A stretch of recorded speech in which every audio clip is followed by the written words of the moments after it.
The air in the souk this week felt different. A quiet tension replaced the usual bustle, as women scanned chalkboards and cardboard signs, seeing prices for flour and pasta jump overnight. For those tasked with stretching every coin, this was more than a number. It was a new problem to solve before dinner. Across North Africa, from Casablanca to Cairo, women are the chief economists of their homes. When the price of semolina or wheat rises, they feel it first, not as data, but as a direct threat to their ability to provide. Their daily market trips become a barometer for the nation's economic health. This week, the worry they carried home was heavier. The hikes were sharp and widespread.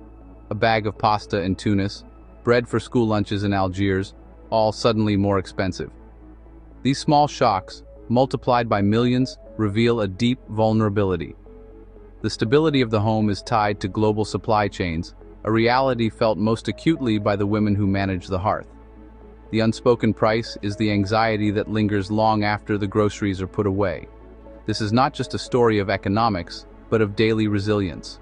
For millions, the market stall is where global crises become personal. The biggest price jumps weren't for luxuries, but for essentials: flour, semolina, pasta, even animal feed. These are the backbone of daily meals, and women notice the changes first. They plan, shop, and manage the budget, with a mental ledger honed by years of practice. A sudden price hike isn't just a number, it's a disruption to a carefully balanced system. Women are logistical experts, knowing when to buy, where to find the best price, and how to substitute when costs rise. A 10% increase isn't abstract. It's a direct hit to the family budget. The shock of inflation lands squarely on their shoulders, forcing tough choices: less food, cheaper substitutes, or cutting other essentials. The stress of these decisions lingers long after the shopping bags are unpacked. Food price inflation is a deeply gendered crisis, one that women feel first and most. North Africa grows some grain, but not nearly enough. The region is among the world's most import-dependent for wheat, up to 80% in some countries. This means the price of bread in Marrakech is tied to global markets, shipping costs, and distant politics. A problem in a faraway port or a spike in shipping insurance can send shockwaves straight to local kitchens.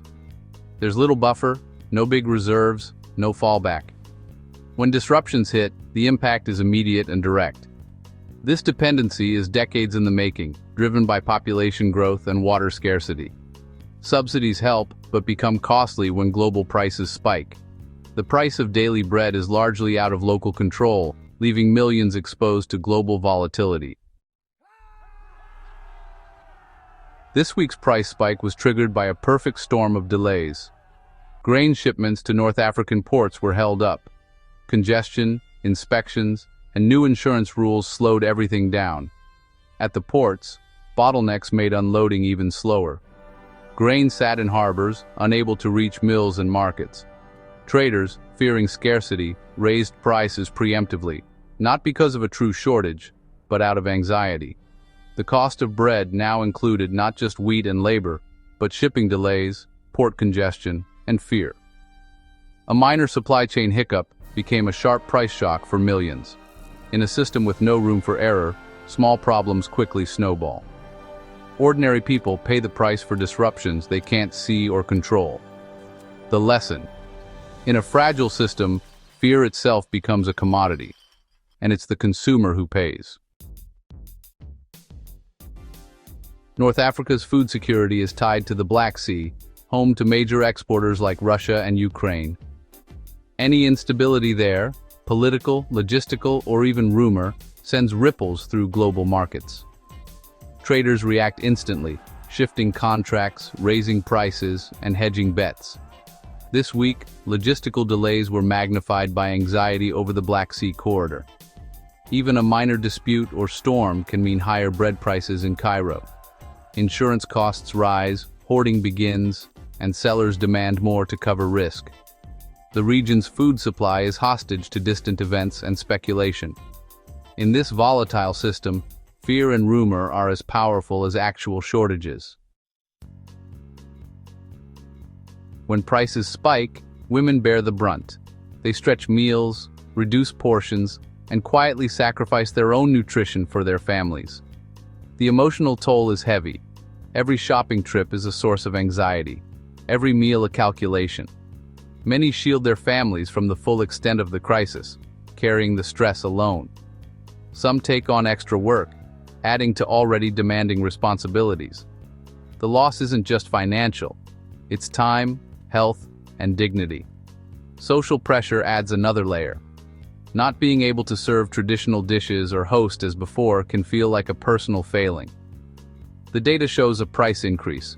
Women live the reality of exhaustion, compromise, and silent sacrifice. The burden is invisible, but immense. Price spikes are measured in numbers, but felt in sleepless nights and skipped meals. This is the hidden cost of crisis. Is this spike a blip or a warning of worse to come? Best case, delays clear, prices stabilize, and panic fades. But the deeper issue is North Africa's chronic vulnerability, import dependency, climate stress, and fragile supply chains. Shipping routes are volatile, the Black Sea remains tense, and local production is limited by drought and water scarcity.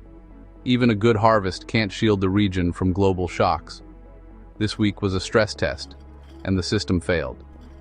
The underlying risks haven't gone away: over-reliance on imports, lack of reserves, and exposure to speculation.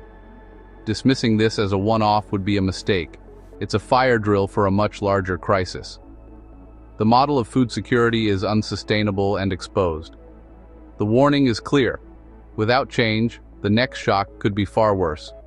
The time to act is now. Ignoring the lesson invites disaster. North Africa can't control global politics, but it isn't powerless. The first step: invest in local production, support farmers, adopt water-saving tech, and grow drought-resistant crops. Building strategic grain reserves is critical.